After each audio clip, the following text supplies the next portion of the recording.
Elvira Zamora, owner of Wardrobedivas, and if you'd like to find out more, like, follow, and subscribe. Stay tuned.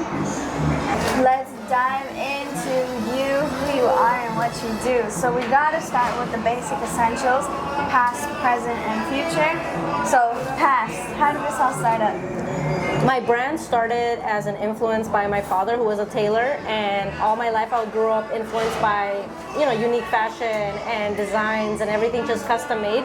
And even my father made outfits for myself and my sister growing up. So even we didn't have like everybody's outfit. He would do something. Unique. It was unique. He'd do something too. Sometimes we didn't ask him to. We'd just be like, that's too long. That's too short. That's whatever. Doesn't look right. You look weird. So he would fix them up or just do something. So I just kind of grew up being influenced because I just kind of always wanted to obviously be in style and fashion, but I just didn't want to show up where we are all looking like uniforms and looking the same. Keep it original. Keep it original, yeah. Add your own twist to it, Yeah. And we need more of that. I feel like no shade on all of you beautiful people. No shade alert. But this is a true story.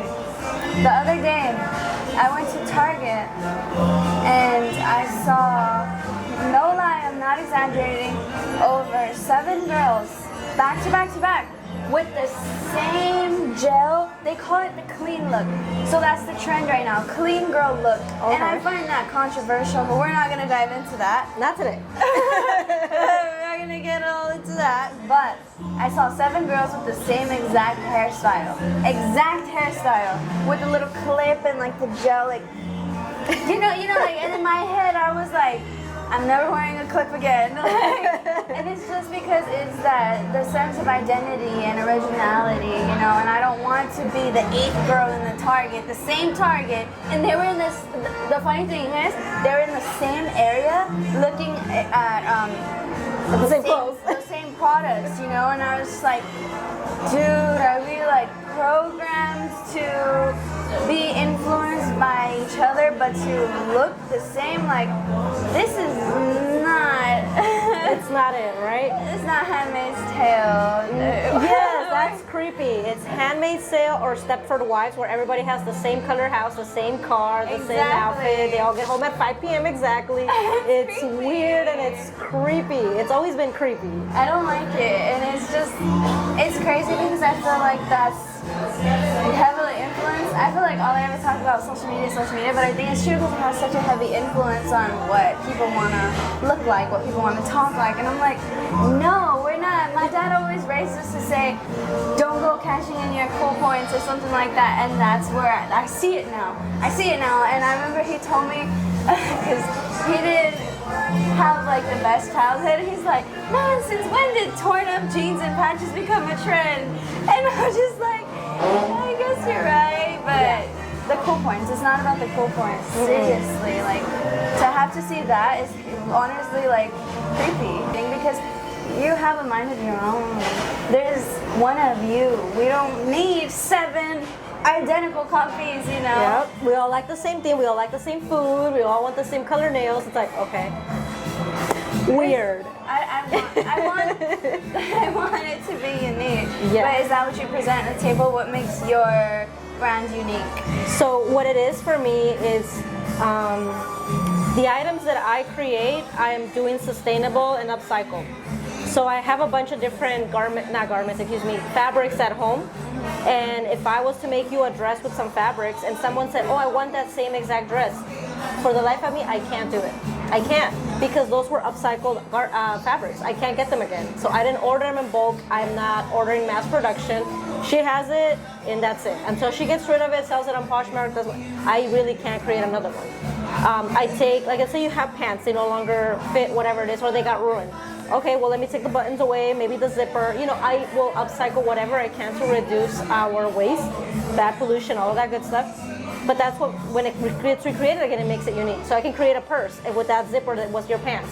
No matter what, it just won't be the same. There's just no way. We can make it the same style, it's not gonna be the same. So that's where, if you get anything that's upcycled or vintage or whatever, it makes it a lot more cool now from what I've seen, because you're unique. You show up with like a 1970s vintage dress and everybody's like, oh my God, where'd you get that? Yeah, not Shane. My girl made it for me. Yes, you can't That's go, what it is. You can't go to no Shane, honey. You can't go to Forever 21. You can't get it. It's a vintage, or it's an upcycled, or it's altered, or custom, whatever it is. And that's what's cool. But you're still in trend, you know. You're just not looking the same as everybody else. But There's no such thing though as hopping on that wave. The trend changes every single time. So that's why we were raised to always believe it's best to be you. It's always best. You're never gonna please the masses. You're never gonna. There's over 1 billion people in this world. Yep. Why try to please all of them when you there's at least for one person, my dad always says, there's at least 100,000 people that like the same thing as you. Yes. So why go clout chasing? Why go cashing in cool points when you can just be yourself? Love yourself. Love yourself is huge, especially because, you know, you're so young and the younger generation struggles with internet and people bullying and saying, oh, like, look at her hair, or oh, look at comparing themselves. whatever they're saying, and they make memes and they talk shit, and it wasn't different than when I was growing up. So when I was growing up, getting secondhand, that was gonna kill you in school, because now you're poor, you're broke, you're ghetto, you know, all of that stuff that, like your dad said, now it's cool. Patches, ripped jeans, vintage, secondhand, not when I was growing up. It had to be new. Nobody worn it before, from the store. If you did that, then all of a sudden they make fun of you. You know, it wasn't cool. But now things have turned around, and when I was growing up and all the girls, we all had our same style, we still all kind of dressed differently. Not everybody had the same style in hair and makeup and whatever, you know? Even though you could still tell what was influencing us, we weren't cut cookie cutter. And if you ever look at your favorite artists, musicians, whatever, they set the trends. They didn't follow anybody else, you know? For example, like Bad Bunny. I can't remember an artist before him that looked like him or did what he's doing. He kind of started it. He just started on his own. He's like, I'm gonna do this and the nails, and I know what other man did it before me. I don't care. I'm gonna do it. And so now then everybody started wanting to do what he was doing, because they're like, look, and what people get is like, he's being himself, and that's cool. Like, he, even if you like it or not, he's just being himself, and he don't give two shits who likes it, and that's cool. So that's how I think people should be. Like, I'm gonna do me, and if nobody likes these neon, you know, colored nails, honey, I didn't buy these for you. I did it for me. I'm happy. If you don't want them, then don't get them. Exactly. That's it. There's no room for all that hate. There really isn't. No. If I want to get my hair done, if I want to go out with a bright makeup look, that's my thing. It has nothing to do with you. How does my face affect you? Exactly. I hate when people. I hate haters. There you go. Are you having nightmares of this? Is this causing you money of your bank account? Did I just cause you to lose money? I don't understand what this is doing And it doesn't to make you. any sense because it's the exterior, and I hate that that's what people immediately judge right off the bat. Right. When it's supposed to be about the interior, what's on the inside. Did you have a conversation with that person? Did you know how their day went? You didn't know what happened in the morning, and then you're coming after them, judging them for what they look like on the outside. Right. And, I mean, that can alter somebody's day by a lot, you know, and we never know what anybody's going through. It causes people to even take their own lives. Exactly, and that's why we need to push for more positivity. And just encourage people to just be themselves. So if you get up one day and decide to wear a color as yellow as this, you know, orange juice, that's fine. Oh, well, no one's wearing that. Everybody's wearing black. That's great. Good for everybody. And I hope they continue to wear black. I'm going to wear this yellow dress. Yeah. And what are you going to do about it? Right. That's you. Yeah, just be you, whatever that may be. And because people don't like it, let's say I don't like yellow. Yellow's like the worst color in the world for me. Let's just say that. Okay, well, I'm not wearing it. So what do I care? So that's just the kind of attitude that we got to program our heads with. I pick and choose my battles, and how someone dresses and what music they listen to, what they eat, I don't care. I'm more about if they're causing damage to our planet. Community. If you're causing damage to a community or our planet, then yes, I do have an issue with whatever you're saying or whatever you're doing, because literally you're causing damage. But how you're dressing or talking or eating or, you know, whatever, that's your personal thing. It's not causing the world to be more polluted. How important is upcycling to you? Very important. My dad, without knowing, was a huge upcycler growing up. He wouldn't throw away any of the leftover, you know, pieces of fabric. He'd just keep them. Eventually they were used as like patches or whatever. I don't even know. Even just to clean something around the house that you would use like a whole roll of, you know, paper. If it's like heavy and crazy, just pick that up and use it as a rag. So him not knowing, he was very a big upcycler. And I think a lot of us in the Latino community come from that upcycling world. Like your tias, grandmas probably save like bolsas or whatever because they're used as trash later, or they'll save like the bins and they'll put like the frijoles in the bin. You know what I'm saying? Like you're not thinking about it, they upcycle, you know, without even knowing or thinking about it, where people were saying, oh, that's ghetto or whatever. It's not ghetto anymore because the big companies are now huge upcyclers. Oh, now it's cool. Oh, because Louis Vuitton is doing it, or because Stella McCartney is using upcycled fabrics. Okay, now it's cool. Oh, but when my tia was doing it, we were like some ghetto. Poor. Got it. And this is why I don't listen to people and what they think, because I can be doing something right now and I'm getting judged and dragged. But the moment that Gucci does it, I did the same thing. Are you? See, this is where I get mad. That is the, like, have you ever seen like the bolsas from the Mercado, right? The big colorful Mercado bolsas. So I believe it was Gucci, correct me if I'm wrong, I could be wrong. But a high-end designer came up with the exact same design of the bolsas de Mercado and was selling them for like $5,000. If I find it, I'll show it to you, but I'm not kidding. And then Nike came out with the huaraches, also selling them super expensive. And things like that. And I'm just like, the things that we got dogged on and looked at and like, oh, look at you, eres bien indio, or eres bien paisa or whatever. Bro, but now because Gucci does it, now you would go, see? That's that brainwashing. You have to think for yourself, I think this is cool, and I don't think it's cool because she told me it's cool. I think it's cool because it is. And I'm not gonna wait for Kim Kardashian to say, yes guys, drinking orange juice is cool, for me to think it's cool. That's stupid. You guys are waiting for someone to tell you what's good when you should already know what's good. Right. If they think it's cool, great, then we have a common thing, right? Good for you, girl. But I'm not waiting for someone to tell me what's cool, how to dress, what to eat, because they are making it their thing. Exactly. And that's the issue I have with a lot of the fashion industry trends. It's a very competitive world, but I feel like there's a, like you said, I don't want to per se copycat, but there's a lot of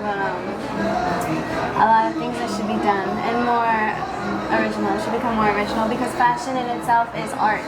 What inspired your style? I see you got the hat, you got the braid, you got the glasses that are all, like you had the little femininity on the glasses, and then you got your long, you can see your got my trenzas culture, on. exactly. Yes. It's a whole look. It's a whole look, What girl. inspired your style?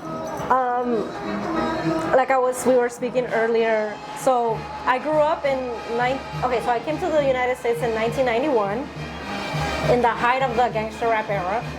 And so being an immigrant child and getting dumped in 1991 in the gangster rap area, and then, you know, the riots were going on, things were on fire, people were acting up, you had all this gang violence off the walls, and it's like, hi, this is America.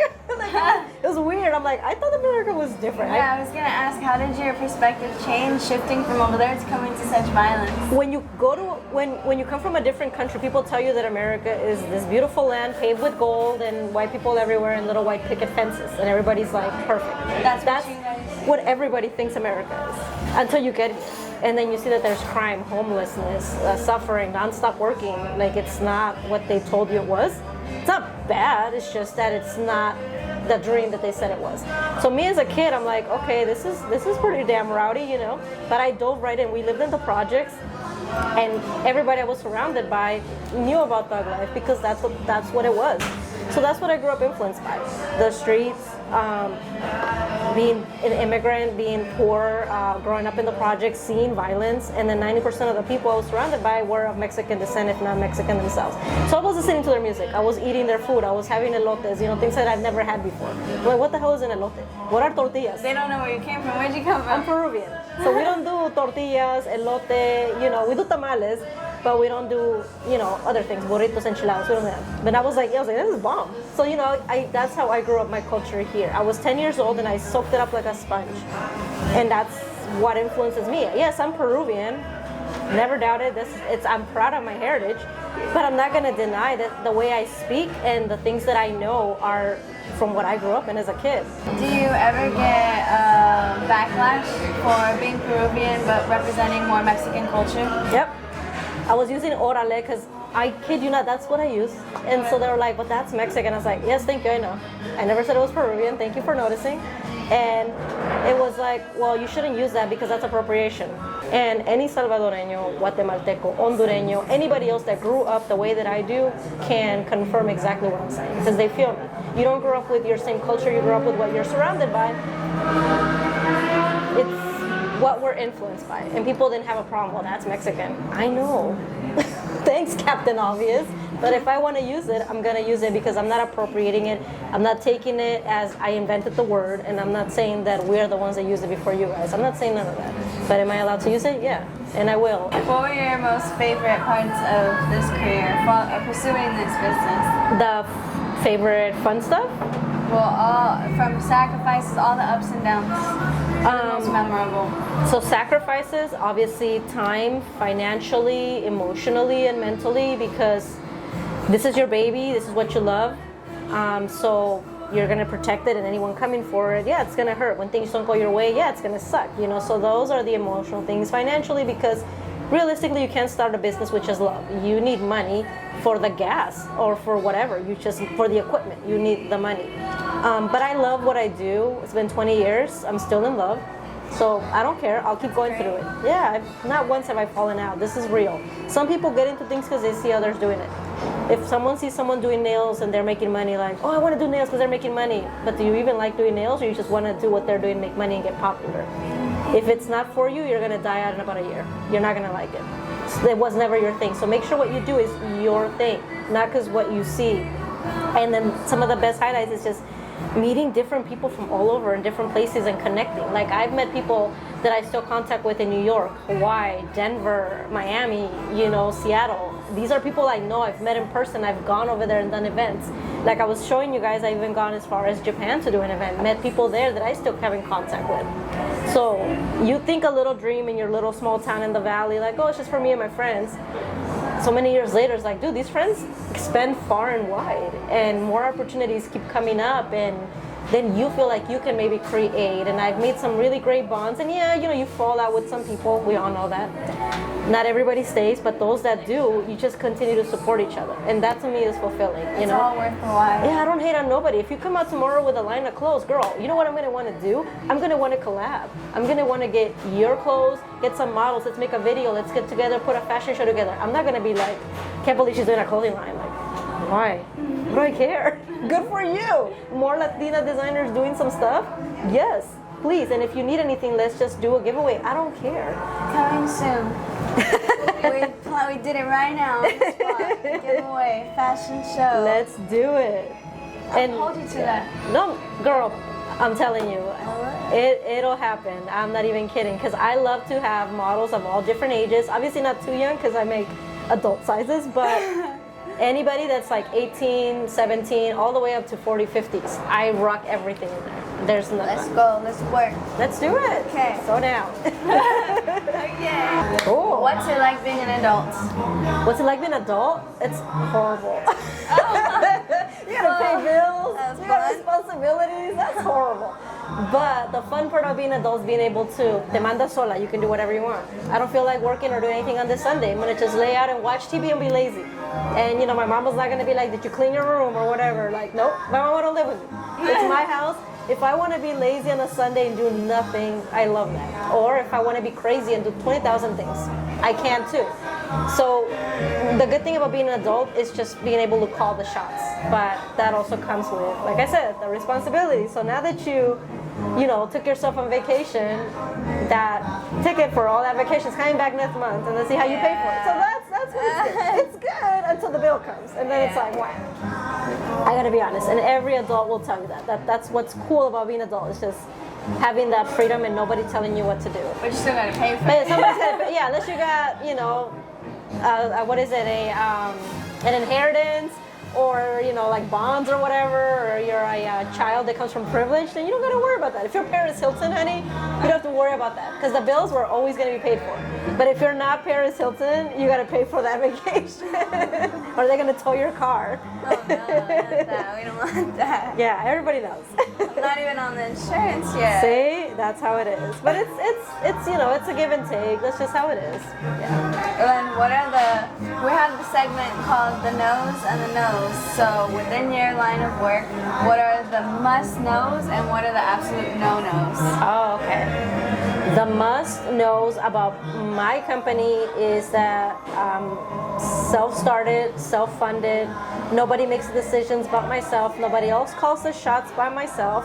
I can either start it, stop it, revamp it, renew it whenever, and it's all 100% me. I also, all the shirts that I sell on my site, I have 15% of the proceeds going to either a homeless dogs, or not just dogs, homeless pets service for people that have pets that are homeless. So feed them, groom them, medical bills. So 50% of that goes to that nonprofit to help. And the other nonprofit I work with is a domestic violence nonprofit. So 15% of those sales go to help out women, families that are leaving a bad situation, violence or whatever. So every time you buy a shirt, that's where it goes.